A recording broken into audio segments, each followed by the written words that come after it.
اعوذ باللہ من الشیطان الرجیم بسم اللہ الرحمن الرحیم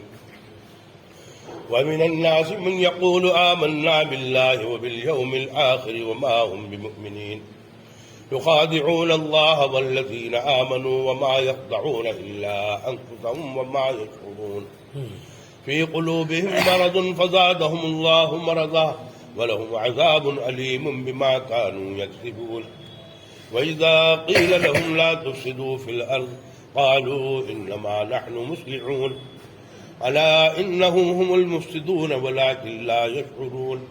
وإذا قيل لكم آمنوا كما آمن الناس قالوا أنؤمن كما آمن السفهاء ألا إنهم هم السفهاء ولكن لا يعلمون وإذا لقوا الذين آمنوا قالوا آمنا وإذا خلوا إلى شياطينهم قالوا إنا معكم إنما نحن مستهزئون. محترم حضرات، اللہ تعالی نے جو پچھلی والی آیتیں ہیں قرآن شریف کے شروع میں، ان آیتوں میں پہلے قرآن شریف کے متعلق بیان فرمایا تھا کہ اس کتاب میں کوئی شک نہیں ہے، اور شک ہونے کی وجہ دو ہوتی ہے، یا تو آدمی کے پاس علم نہ ہو، جانکاری نہ ہو، یا وہ خود گمراہ بن رہا ہو. تو اللہ تعالی نے اس بات کو بیان فرمایا تھا کہ یہ جو کتاب ہے یہ ہدایت ہے، اور ہدایت ان لوگوں کے لیے ہے جو اللہ سے ڈرنے والے ہیں، جو اس کی طرف رجوع کریں گے انہیں فائدہ پہنچائے گی، اور جو رجوع ہی نہیں کریں گے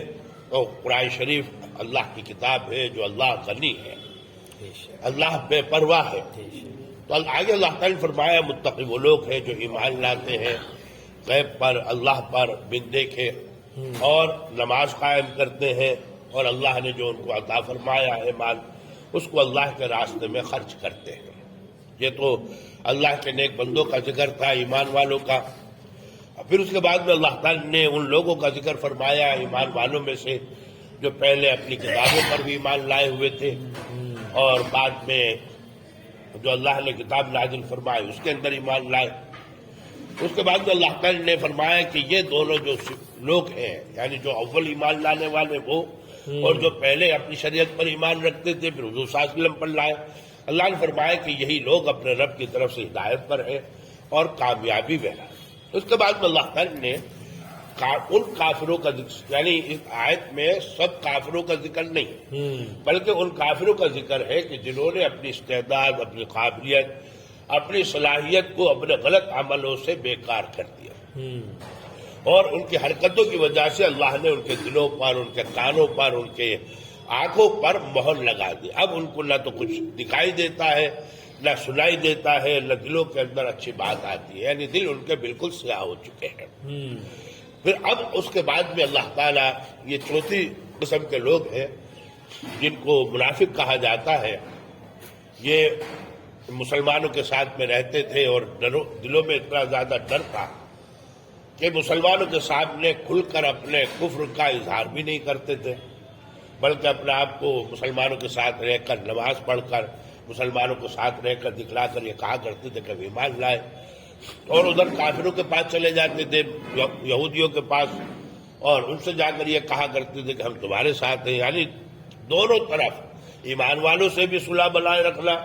کافروں سے بھی صلح بنائے رکھنا، یعنی ہمیں جو اگر مسلمانوں کی طرف سے ہو تو یہاں پہ نقصان نہ ہو، اگر کافروں کا غلبہ ہو جائے تو ہمیں وہاں سے نقصان نہ ہو، سب لوگ اپنا سمجھیں. اللہ تعالیٰ نے فرمایا کہ یہ ایک قسم کی بیوقوفی ہے، ناسمجھی ہے. آدمی دنیا میں اپنے جیسے انسانوں سے تو ڈرتا ہے، لیکن اس اللہ سے جس نے پوری کائنات کو بنایا، ان کو بنایا، اور جو سب سے زیادہ طاقتور ہے، اس کا دل اپنے دلوں کے اندر اس کا ڈر نہیں رکھتا. اور آدمی دنیا کے فائدے کو دیکھتا ہے، دنیا ختم ہو جانے والی ہے، اور آخرت کا جو فائدہ ہے ہمیشہ رہنے والا ہے. تو آدمی کو آخرت کا فائدہ جو ہمیشہ رہنے والا ہے، جو طاقتور ذات ہے، اس سے آدمی کو ڈرنا چاہیے، نہ کہ دنیا کے لوگوں سے، نہ دنیا کے فائدے سے. تو اللہ تعالیٰ نے فرمایا کہ پھر یہ کہتے ہیں، یہ سمجھتے ہیں کہ ہم اس طرح سے اللہ کو اور اس کے جو ماننے والے، ایمان والے ہیں، ان کو دھوکہ دے رہے ہیں. تو اللہ تعالیٰ نے فرمایا کہ اللہ کو کوئی دھوکہ نہیں دے سکتا، اور ایمان والے جو ہے آپ کی بات کو قبول کر لیتے ہیں، یہ ان کی سادگی ہے جس کی وجہ سے وہ آپ کو رد نہیں کرتے، آپ کا منہ نہیں توڑتے، آپ کو جھٹلاتے نہیں ہیں، یعنی جھوٹے کو جھوٹے گھر تک نہیں پہنچاتے۔ آپ نے سمجھا کہ ہم نے ان کو بیوقوف بنا لیا، بیوقوف آپ خود بن گئے ہو۔ اللہ نے فرمایا کہ خود ہے، اور لیکن اس بارے میں سوچ نہیں رہے کہ اس کا جو ہم سمجھتے ہیں کہ سامنے والوں کو بیوقوف بنائے، دوسرے کے لیے گڑھا کھود رہے، آپ خود اس گڑھے کے اندر گر رہے ہو۔ پھر آگے اللہ تعالیٰ نے فرمایا کہ ان کے دلوں کے اندر روگ تھا، یعنی جو کفر کا، جو نفاق کا جو ایک بیماری تھی وہ ان کے اندر تھی۔ پھر جب اللہ نے ایمان والوں کو ترقی دی تو وہ روگ بڑھنے لگا، اللہ نے اس روگ کو بڑھا دیا۔ اللہ نے فرمایا ان کے لیے وہ دردناک عذاب ہے اس وجہ سے کہ یہ جھوٹ بولتے ہیں، جھوٹ کہتے ہیں۔ پھر آگے اللہ تعالیٰ نے فرمایا جب کوئی سمجھدار آدمی ہوتا ہے جو ان کی بات کو سمجھتا ہے اور وہ چاہتا ہے کہ سدھر جائے، تو کہتا ہے کہ بھئی فساد مت کرو، یہ جو تم کام کرتے ہو، مسلمانوں کے پاس آئے، مسلمانوں سے مل کر رہے، اور مسلمانوں نے جو بات کی وہ تم نے سنی اور جا کر ادھر ان سے کہہ دی، ادھر کی بات ادھر لگاتے ہو، تو یہ کام مت کرو، یہ اچھی بات نہیں ادھر لگائی بجائی کرنا۔ تو کہتے ہیں کہ ارے ہم کیا کرتے ہیں، ہم تو اصلاح کرنے والے، ہم تو یہ چاہتے ہیں کہ لوگ آپس میں مل جائیں، مل جل کر رہیں۔ تو یہ اس طرح کی بات کرتے ہیں۔ اللہ تعالیٰ نے فرمایا کہ یہ لوگ جھوٹے ہیں، یہ فسادی ہے، لیکن اس بات کو یہ سوچ نہیں رہے، سمجھ نہیں رہے کہ بھئی ہم یہ کیا کر رہے ہیں، اس کا نتیجہ کیا ہونے والا ہے۔ یعنی اس طرح سے جو آدمی کام کرتا ہے وہ اپنا اعتماد کھو دیتا ہے، اور جس کو پتہ چل جائے گا وہ اس کے ساتھ بھلے اچھا بنا رہے لیکن اس کے اوپر کبھی بھی بھروسہ نہیں کرے گا۔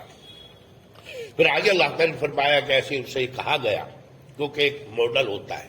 کہ بھئی آپ کو کون سا کام کیسے کرنا، کس جیسا کرنا۔ تو اللہ تعالیٰ نے فرمایا کہ جب ان سے کہا جاتا ہے کہ بھئی ایمان لاؤ، ایسے جیسے لوگ ایمان لائیں، سب ایمان جو مسلمان ہیں وہ،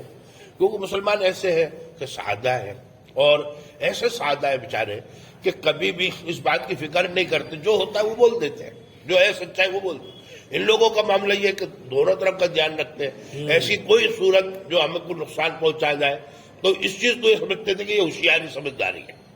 اور انسان کی جو سادگی ہے وہ بے وقوفی ہے۔ تو انہوں نے کہا کہ یہ ان جیسا ہی مان لانے کے تو بے وقوف لوگ ہیں کہ جن کو اس بات کا پتہ ہی نہیں ہے کہ اپنے آپ کو کس طریقے سے مینٹین کرنا۔ یہ تو مینٹین نہیں کر رہے، یہ تو اپنے آپ کو ظاہر کر دیتے ہیں، اور کبھی ایسا معاملہ تو ان کو نقصان پہنچے گا۔ تو اللہ تعالیٰ نے فرمایا کہ بیوقوف یہ نہیں ہے، بیوقوف یہ تو سمجھدار لوگ ہیں، بیوقوف آپ لوگ ہو جو یہ کام کر رہے ہیں۔ پھر آگے اللہ تعالیٰ نے فرمایا کہ ان کا جب کبھی بڑے مسلمانوں سے جو طاقتور مسلمان ہوتے ہیں ان سے ملاقات ہوتی ہے اور وہ بات چیت کرتے تو کہتے ہیں ہم تو بھائی ایمان والے ہیں، جیسے آپ ایمان لائیں ہم بھی ایمان لائیں۔ یہ اس طرح کے بڑکوں کو بڑوں کے سامنے اپنے اندر کی جو حرکت ہوتی ہے، جو جس طریقے سے کوئی کافروں نے ان کو بات کہہ دی، یہودیوں نے کوئی بات کہہ دی کہ جس سے کسی کے ایمان کو ہلایا جا سکے، کوئی نقطہ پیدا کر دیا، تو یہ ان کے سامنے بات نہیں کرتے، چھوٹے مسلمانوں کے ساتھ، کمزور مسلمانوں کے ساتھ، تو وہ کیا اس سے ان کو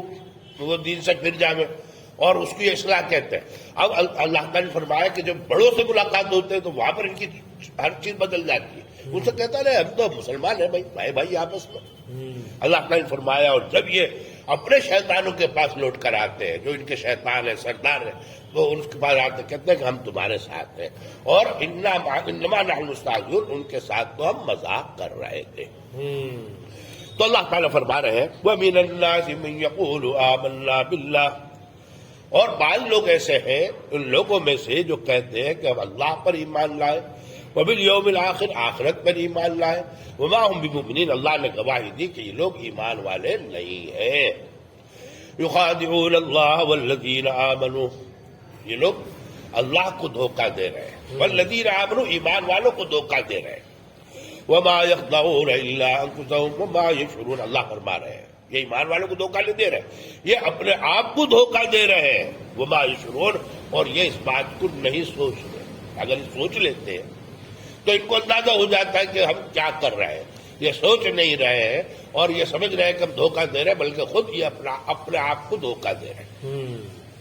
آگے اللہ فرما رہے ہیں فی قلوبہم مرض، ان کے دلوں میں روگ ہے، یعنی پہلے سے ہی کفر کا، نفاق کا ایک مرض تھا، جب اللہ نے ایمان والوں کو ترقی دی، جب کامیابی ملی، تو وہ روگ جلن اور حسد کی وجہ سے بڑھ گیا. فزادہم اللہ مرضا، وہ روگ اللہ نے ان کا بڑھا دیا. وَلَهُمْ عَذَابٌ أَلِيمٌ، ان کے لیے دردناک عذاب ہے. بِمَا كَانُوا يَكْذِبُونَ، اس لیے کہ یہ جھوٹ بولتے تھے. یعنی یہ جھوٹ بولنے کی وجہ سے نہیں، بلکہ جو ان کا نفاق ہے، جو کفر ہے، اس کی وجہ سے اللہ تعالیٰ کا بڑا عذاب ہونے والا ہے. کیونکہ انہوں نے جھوٹ بولا ایمان والوں سے کہ ہم ایمان لائے، حالانکہ ایمان نہیں ہے. یہ ایک بہت بڑی چیز ہے، کوئی اتنی بڑی چیز ہے کہ اتنا بڑا گناہ ہے کفر کا، نفاق کا ہونا، کہ جس کی وجہ سے یعنی گناہ جھوٹ بولنا یہ تو ایک گناہ کبیرہ ہے. آپ زندگی کو جھوٹ بولتے ہو، آپ کل معافی مانگو گے، معاف ہو جائے گا. لیکن وہ چیز جو آپ نے ایمان والوں کو دھوکہ دیا اور ایمان والوں کے سامنے ظاہر کیا ایمان لایا، حالانکہ ایمان نہیں لا، تو وہ جھوٹ ہے بہت بڑا. اور وہ آپ کی زندگی اگر آپ نہیں سوچو گے تو آپ کو بہت نقصان دینے والا ہے. وَإِذَا قِيلَ لَهُمْ لَا تُفْسِدُوا فِي الْأَرْضِ قَالُوا إِنَّمَا نَحْنُ مُصْلِحُونَ، اور جب اسے کہا جاتا ہے کہ زمین میں فساد مت پھیلاؤ، یعنی لگائے بجائے مت کرو، قَالُوا إِنَّمَا نَحْنُ مُصْلِحُونَ، تو کہتے ہیں ہم تو اس کے ذریعے سے سماج سدھارک ہے، ہم تو سدھار کرنا چاہ رہے ہیں. أَلَا إِنَّهُمْ هُمُ الْمُفْسِدُونَ وَلَٰكِن لَا يَشْعُرُونَ، اللہ نے فرمایا یاد رکھیے کہ یہی لوگ فسادی ہیں، لیکن اس چیز کو نہیں سمجھ رہے. یہ فساد ہے، غلط کام ہے، گناہ کو گناہ سمجھنا، آدمی سمجھ لے گا تو چھوڑ دے گا، لیکن نہیں سمجھے گا تو چھوڑنے والا نہیں، اس کا حرکتیں برابر جاری رہے. وَإِذَا قِيلَ لَهُمْ آمِنُوا كَمَا آمَنَ النَّاسُ، اور جب کہا جاتا ہے ان سے کہ ایمان لاؤ جیسے کہ سب لوگ ایمان لائے ہیں، تو ان کو یہ لگتا تھا کہ یہ لوگ اپنے آپ کو لوگوں کے سامنے ظاہر کر دیتے، یہ نہیں دیکھتے بھائی کون مخالف ہے کون دوست ہے. اور ہم تو یہ دیکھتے ہیں کہ بھائی کون دشمن ہے کون دوست ہے. دشمن کے سامنے کیا بولنا، ہم کہہ دیتے ہیں کہ آپ ہمارے دشمن ہو، ان کے سامنے ہم بتا دیتے ہیں. جو ہمارے دوست ہیں ان کے سامنے ہم بتا دیتے ہیں کہ ہم تو بھائی تمہارے جیسے. لیکن یہ ایمان والے تو ان کے اندر اتنی عقل ہی نہیں، سچ بولنے کو انہوں نے سمجھا کہ بے وقوفی. اللہ تعالیٰ فرما رہے ہیں قالوا ونؤمن كما آمن السفهاء، کہنے لگے کہ ہم ایمان لائیں گے ایسے جیسے کہ یہ بے وقوف ایمان لائے. الا انهم هم السفهاء، اللہ نے فرمایا یاد رکھو کہ یہی لوگ بے وقوف ہیں. ولكن لا يعلمون، لیکن اپنی بے وقوفی کو سمجھ نہیں رہے. وَإِذَا لَقُوا الَّذِينَ آمَنُوا قَالُوا آمَنَّا، اور جب کہیں ملاقات کرے ایمان والوں سے تو کہے کہ ہم ایمان لائے، یعنی بڑے لوگوں سے جن کے سامنے اپنی کوئی حرکت نہیں کر سکتے، پتہ ہے کہ بھئی کریں گے کچھ پٹائی وٹائی ہو جائے گی، تو ایسے لوگوں کے سامنے کہتے ہیں ہم ایمان لائے. وَإِذَا خَلَوْا إِلَىٰ شَيَاطِينِهِمْ، اور جب اپنے آقاؤں سے ملتے ہیں اکیلا میں ایکانت میں، تو وہاں پر کہتے ہیں اِنَّا مَعَكُمْ، ہم تو تمہارے ساتھ ہیں. انما نحن مستہزئون، بے شک ہم ان کے ساتھ تو مذاق کر رہے تھے. آگے اللہ تعالیٰ نے فرمایا کہ تم مذاق نہیں کرو، اللہ تمہارے ساتھ مذاق کر رہا ہے. وآخر دعوانا الحمدللہ رب العالمین. اللہم صلی علی